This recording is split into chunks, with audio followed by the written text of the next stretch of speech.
রামনগরের সটিলাপুরে তৃণমূল কংগ্রেসের সাংগঠনিক বৈঠক হলো। পূর্ব মেদিনীপুর জেলার রামনগর বিধানসভার রামনগর 2 ব্লকের সটিলাপুর পঞ্চায়েতের সাপুয়া বাসস্ট্যান্ডের কাছাকাছি তৃণমূল সমর্থকের বাড়িতে 2026 সালের বিধানসভা ভোটকে পাখিচোখ করে সাংগঠনিক বৈঠকের আয়োজন করা হয়। এই বৈঠকে উপস্থিত ছিলেন অঞ্চলের বিভিন্ন নেতৃত্ববৃন্দ সহ আর তৃণমূল কংগ্রেসের কর্মী সমর্থক। এই দিন বৈঠকে বিগত দিনের ভুল ত্রুটি সবকিছু ভুলে একসাথে চলার বার্তা দেওয়া হলো এবং মমতা ব্যানার্জি মনোনীত প্রার্থীকে সমর্থন করে ভোটের জন্য প্রস্তুত থাকার বার্তা দেওয়া হয়। এই বৈঠকে বিভিন্ন নেতৃত্ব একজোট হয়ে আগামী দিনে পথ চলার বার্তা দিলেন, সাথে সাথে জোটবদ্ধ হয়ে 2026 সালের প্রস্তুতির জন্য বিভিন্ন কর্মসূচি তুলে ধরা হলো। এছাড়াও জগন্নাথ দেবের প্রসাদ বিতরণ সম্বন্ধে পুঙ্খানুপুঙ্খভাবে আলোচনা করা হলো।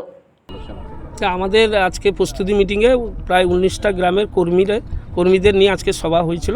আমাকে বলেছিল যে চাঙ্কিদা একটা মিটিং ডাকুন, আমরা সবাই বসে আগামী দিনে চলার পথ সিদ্ধান্ত করব। বিধানসভা নির্বাচনের আগে দলকে কতটা সংঘবদ্ধ করার দায়িত্ব নিচ্ছেন আপনি? বিধানসভার আগে আমি বলি 2026-এ আমাদের বিধানসভা, তার প্রাককালে দাঁড়িয়ে আজকে কর্মী সমর্থকদের বলেছি যে আমাদের বিধানসভা এখানে মামাটি মানুষের সরকার, মমতা ব্যানার্জি যিনি দেশনেত্রী জননেত্রী আমাদের মা, তিনি যাকেই পাঠাবেন এখানে তার হয়ে আমাদের কর্মী সমর্থক যান প্রাণ দিয়ে লড়াই করবে।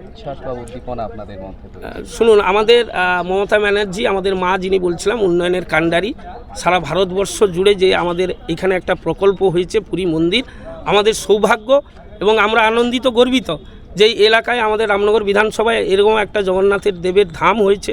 সেই ধামে অগণিত লোক যেভাবে যাত্রীগণরা আসছে, আমরা খুবই আনন্দিত আপ্লুত এবং আমাদের মা মাটি মানুষের নেত্রী আসবেন, আমরা কর্মীরাও খুব উৎসাহিত আনন্দিত এবং আগামী দিনে নিশ্চয়ই আরও তৃণমূলের ঘাঁটি শক্ত হবে এই আত্মবিশ্বাস রাখছি। ঘরে ঘরে জগন্নাথ দেবের প্রসাদও পৌঁছে যাচ্ছে, কর্মীরা কতটা উজ্জীবিত আনন্দিত? আর নিশ্চয়ই আমাদের জগন্নাথ ধামের যে প্রসাদ, সে প্রসাদ রেশন ডিলারের মারফতে আমাদের নেত্রী বলে গেছিলেন 10 কোটি মানুষের যাতে বাড়ি বাড়ি প্রসাদ পৌঁছে যায়, তার দুয়ারে সরকারের মারফত দিয়ে।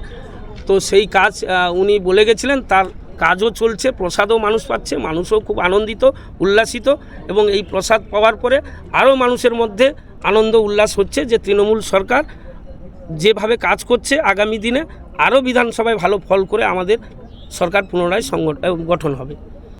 প্রত্যেকটা মানুষের কষ্ট যন্ত্রণা, সবাই কষ্টে আছে, কিন্তু আমাদের সভাধিপতি সাহেব উত্তম দা, ব্যক্তিগত বলি আমাদের অভিভাবক সোল্লাপুর অঞ্চলে, যেন উনি দাঁড়িয়ে আমাদের প্রত্যেকটা কর্মীকে যখন দায় বিপদে পড়ি উনি এসে দাঁড়ান এবং উনি যেভাবে কাজ করছেন, উনি সবসময়ই বলেন যে মানুষের সেবা করে যাও, কোনো এখানে জাত ভেদাভেদ উঁচু নিচু নেই, ফর্সা কালো গরিব ধনী কিছু নেই, ওনার কাছ থেকে শিক্ষা পাওয়া।